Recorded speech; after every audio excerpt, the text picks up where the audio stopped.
नमस्कार, मैं Sumit Tiwari. NMF news में आप सभी का बहुत बहुत स्वागत है।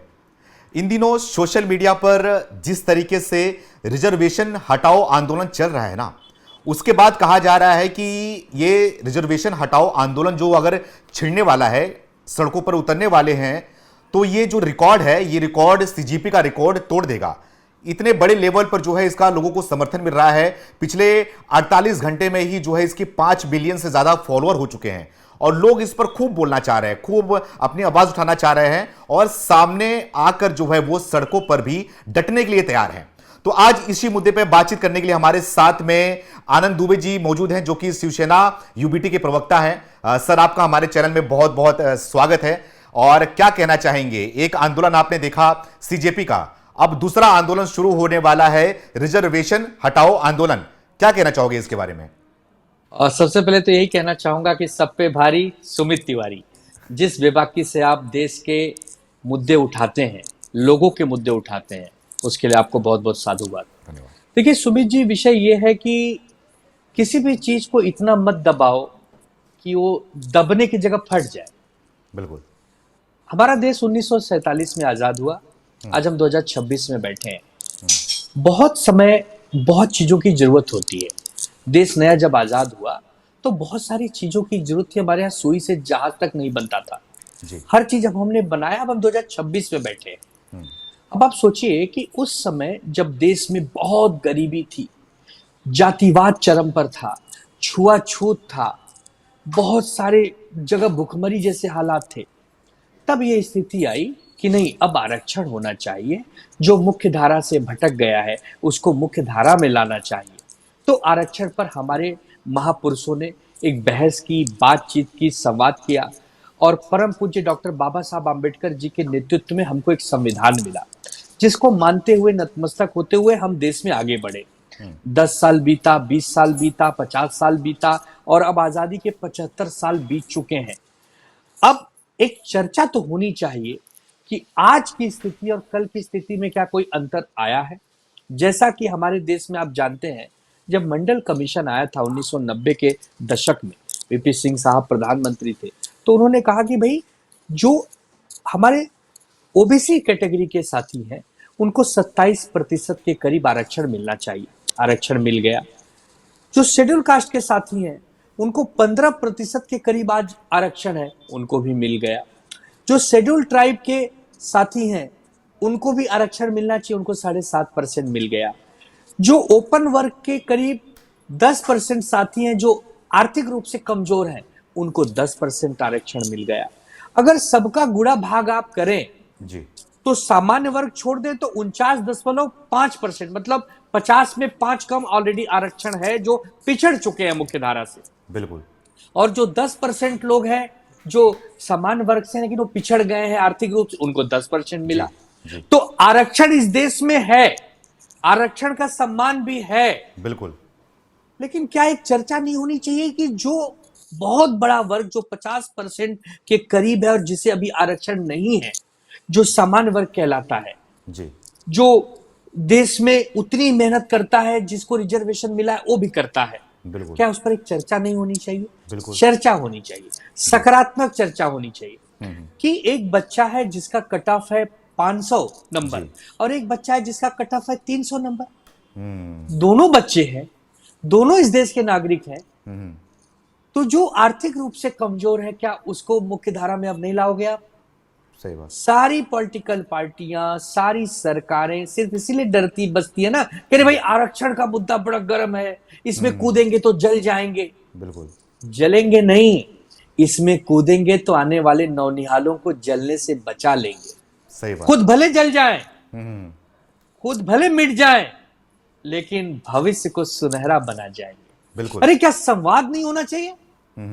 मैं देख रहा हूं जब से ये कॉकरोच जैसी नकारात्मक शक्तियां आई हैं, ये गंदगी फैलाने वाली शक्तियां आई हैं, तब से देख रहा हूं कि आरक्षण वाले पेज भी बनने लगे। हाँ, उसपे भी मिलियन फॉलोअर आने लगे हैं। हाँ। इसका मतलब कहीं ना कहीं वो दबे हुए हैं, वो सिसक रहे हैं, रो रहे हैं, बोल नहीं रहे हैं। मैं जब आज से आपसे बात कर रहा हूं तो मुझे गालियां भी मिल सकती हैं, मेरी आलोचना भी हो सकती है।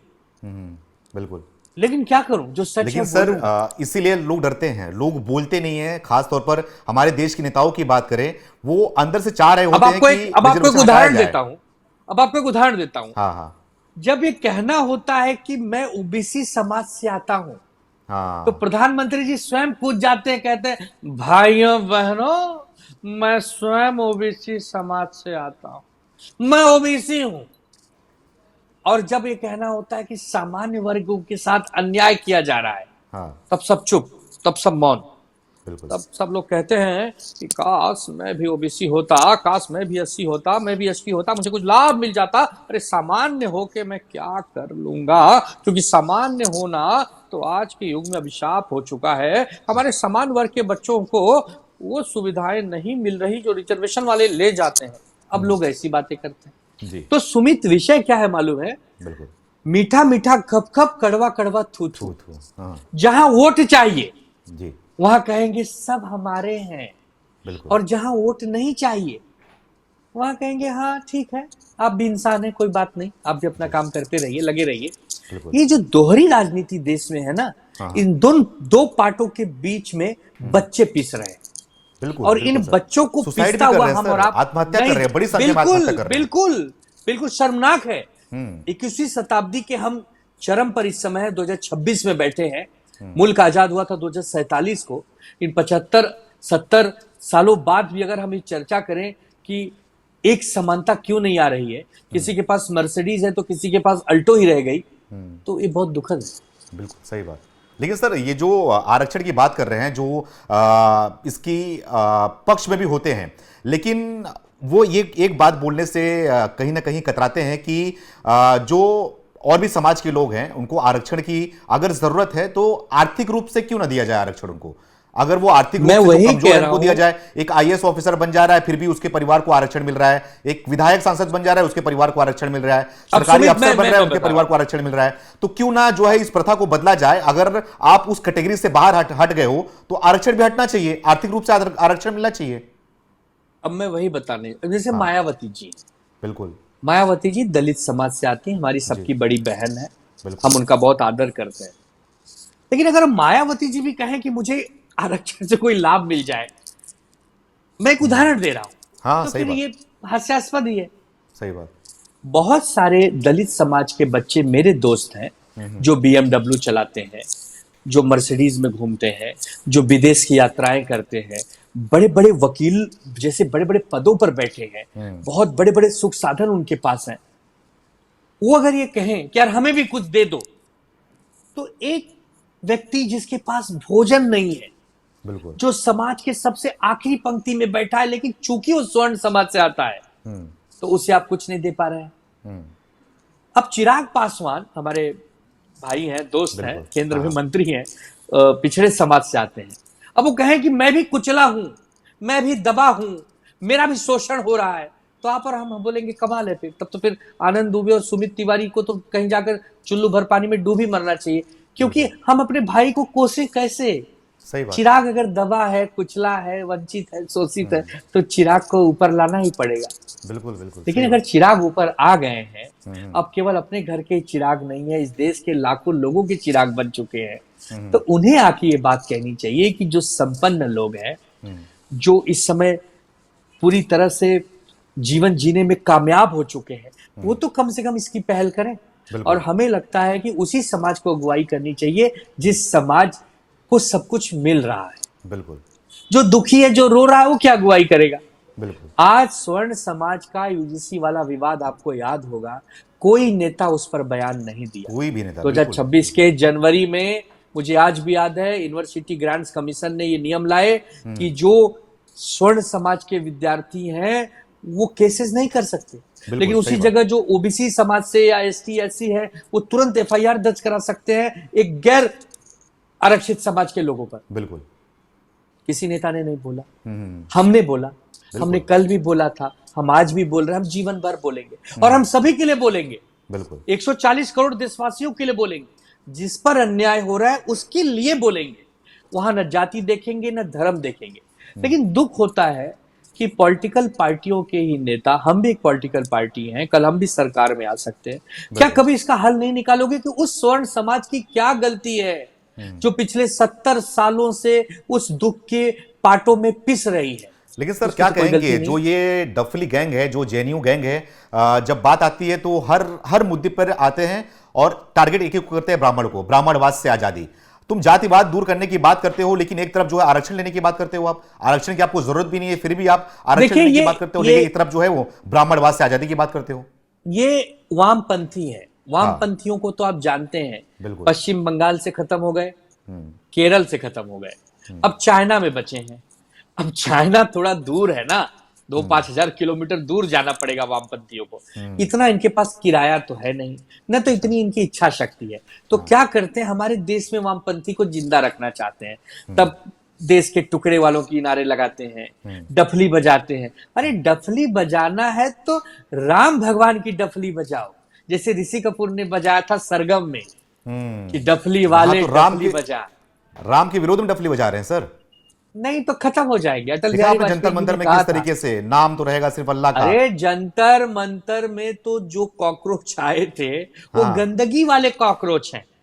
जो अच्छे जेनजी हैं उन्होंने सोशल मीडिया पे आवाज उठाई, वो घरों में बैठकर मीम बनाया उन्होंने, वो ऐसी अभद्र भाषा का लेकिन सर उपयोग नहीं ये भी तो करते देखना हैं। पड़ेगा, सरकार को दबा दी सीजेपी पार्टी, जो है वो पार्टी बनाई, सोशल मीडिया पे आई, उसके बाद सरकार जो मोदी सरकार झुक गए। देखिए इसमें सरकार की गलती है, इसमें सरकार की गलती ये है कि अगर सरकार ने शिक्षा व्यवस्था को सुधारा होता तो आज ये दिन नहीं देखना पड़ता। पिछले 10 वर्षों में 94,000 के करीब सरकारी स्कूल बंद हो गए या तो किसी अन्य सरकारी संस्थाओं में विलीन कर दिए गए। बिल्कुल। ये क्या दिखाता है? आज हमारे यहाँ जो प्राइवेट कोचिंग सेंटर्स हैं, जिनको प्राइवेट ट्यूशंस कहते हैं, उनका 1 लाख करोड़ रुपए का बजट है। ये हमारे लिए शर्म की बात है। अरे आप और हम तो सरकारी स्कूलों में पढ़े हैं ना, बहुत सारे हमें याद है बच्चे पेड़ के नीचे पढ़ते थे, वो घंटी बजती थी गांव में जी जी कि तब छुट्टी होगी और तब पढ़ाई होगी। वो दिन निकल के लोग आईएएस आईपीएस बने, नेता बने, राजनेता बने। और आज लोग अपने बच्चों को कॉलेज तो सरकारी स्कूल में पढ़ाना चाहते हैं, डॉक्टर तो सरकारी स्कूल से बनाना चाहते हैं, बिल्कुल कॉलेज से, लेकिन स्कूल में 5वीं और दूसरी में वो प्राइवेट स्कूल में पढ़ाना चाहते हैं। क्यों भाई, क्यों? ये सरकार का फेलियर है। बिल्कुल। सरकार जिस दिन शिक्षा व्यवस्था पर काम करने लगेगी, ऐसे कॉकरोच उनका कुछ बिगाड़ नहीं पाएंगे। वरना अभी तो कॉकरोच है, कल अल्फा तैयार हो रहा है। जिनकी उम्र आज 10 साल 12 साल है वो तो अल्फा बनेंगे आगे चल के। उसके बाद पता नहीं और क्या नाम आ जाएगा, डेल्टा मिल्टा, पता नहीं नाम आते तो इन जाएंगे। कॉकरोचों का इलाज क्या है सर, कैसे खत्म होंगे ये? कॉकरोचों का एक ही इलाज है, सकारात्मक हिट। सकारात्मक हिट, फुस कॉकरोच खत्म, अच्छा। फुस कॉकरोच खत्म। हाँ। लेकिन वो सकारात्मक आपके अंदर तब आएगा जब आप इस देश में रहने वाले पक्ष विपक्ष को विश्वास में लेके चलेंगे। जिसकी सरकार होगी उसको अहंकार त्यागना होगा, और जो विपक्ष में होगा उसको उनका भान रखना होगा। बिल्कुल। बस प्यार मोहब्बत से ही देश आगे बढ़ेगा। वरना जिसकी सरकार है विपक्ष उसको घेरेगा, फिर एक दिन विपक्ष सरकार में आएगा तो जो आज सरकार में हो कल विपक्ष में चले जाएंगे। बिल्कुल बिल्कुल। ये तो चूहा बिल्ली का खेल है, लेकिन कभी सर आपको खत्म ही लगता है नहीं कि होगा। ये राजनीतिकरण के तहत जो है इन्फ्लुएंस है, खासतौर पर सीजेपी की बात करूं, मोदी सरकार से उन्होंने इस्तीफा ले लिया, खासतौर पे प्रधान की बात करूं तो, लेकिन वही पेपर लीक अगर पंजाब में हो रहा है, वही पेपर लीक और अन्य राज्य में हो रहा है, तो उसके बारे में कुछ भी बोलते हुए दिखाई नहीं दे रहे हैं। और जो ये बोलना चाहिए, स्टूडेंट्स की बात कर रहे हैं कि आत्महत्या कर रहे हैं, लेकिन वो उसके आड़ में ये जश्न मना रहे हैं, पार्टी कर रहे हैं। देखा आपने क्या कैसे वीडियो सामने आई इनकी? सुमित बोलना चाहिए। जो नहीं बोल रहे हैं उनको इतिहास माफ नहीं करेगा। क्योंकि अगर पंजाब में, केरल में, कर्नाटका में या किसी भी राज्य में जहां भाजपा हो, जहां भाजपा न हो, अगर पेपर लीक होते हैं तो बीमारी है, और बीमारी को ठीक करना पड़ता है। तेरी बीमारी अच्छी, मेरी बीमारी अच्छी, इसमें थोड़ी खेलना है हमें। इन कॉकरोचों को मौका देने का काम सरकार ने किया। मैं फिर बार बार कह रहा हूं, सही बात। सरकार जागरूक होती तो कॉकरोच पनपते नहीं। कॉकरोच वहीं पनपता है जहां गंदगी होती है। आप अपने घर के किचन में 4 दिन बर्तन मत माजिए, देखिए कॉकरोच आ जाएंगे। बिल्कुल। सरकार ने बर्तनों को नहीं माजा, कॉकरोच आ गए। कॉकरोच आ गई। अब कॉकरोच आ गए तो आपको काट रहे हैं तो दुख हो रहा है। हाँ। तो फिर हिट चलाना पड़ा। जब हिट चला रहे तो कॉकरोच चिल्ला रहे हैं, और उन कॉकरोचों को मरहम पट्टी करने के लिए कुछ लोग तो बैठे ही हैं, डफली लेके। डफली डफली डफली। सर आखिरी में आपसे पूछना चाहूंगा, एक तरफ सीजेपी है और एक तरफ जो है वो रिजर्वेशन हटाओ आंदोलन यानी कि RHA, तो आप दोनों को कंपेयर करते हुए क्या देख सकते हैं कि कितनी किसकी ताकत बढ़ने वाली है, और जो है वो जमीनी हकीकत पर लोग किसका ज्यादा समर्थन करेंगे अगर सड़कों पर उतरते हैं तो? देखिए, सबसे पहली बात कि सकारात्मक और नकारात्मक ऊर्जा की बात कर लेते हैं। हाँ। कॉकरोच एक नकारात्मक ऊर्जा है हाँ। जिसको देश कभी मान्य नहीं करेगा, एक्सेप्ट नहीं करेगा। कॉकरोचों ने विद्यार्थियों की आड़ में जो मुद्दा उठाया वो मुद्दा सही था कि नीट के पेपर लीक क्यों होते हैं, बच्चे आत्महत्या क्यों करते हैं, इतना बड़ा भ्रष्टाचार शिक्षा व्यवस्था में क्यों होता है। मुद्दे में असर था, लोगों ने साथ दिया, सरकार बैकफुट पे आई।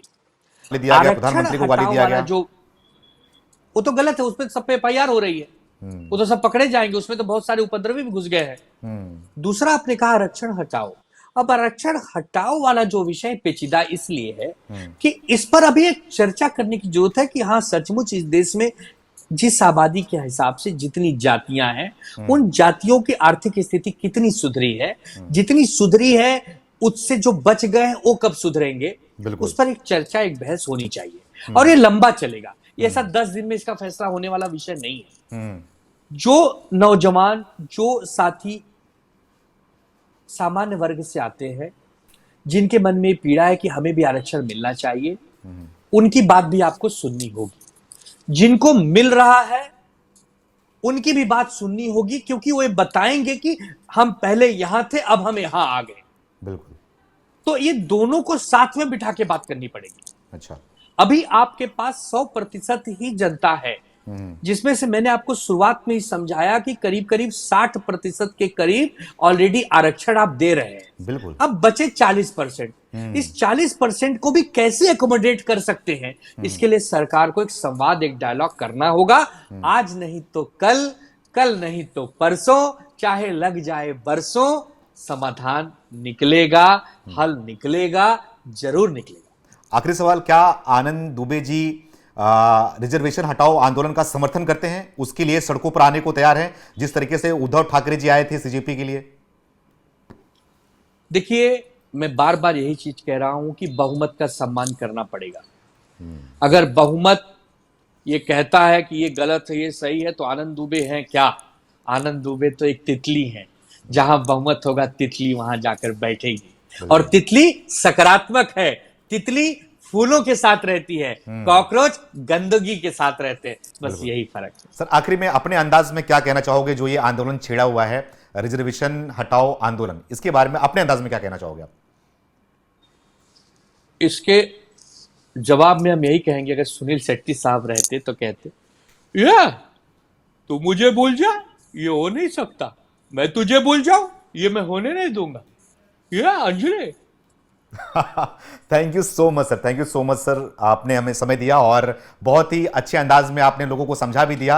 और जो ये नया मोमेंट शुरू हो रहा है रिजर्वेशन हटाओ आंदोलन, इसके बारे में आपने बहुत ही बेबाकी से अपनी राय रखी। उम्मीद करते हैं फिर हम जुड़ेंगे और लोगों से बातचीत करेंगे, और खास तौर पे लोगों की राय को हम जो है आपके सामने रखेंगे और आपसे सवाल पूछेंगे। बहुत बहुत धन्यवाद सर।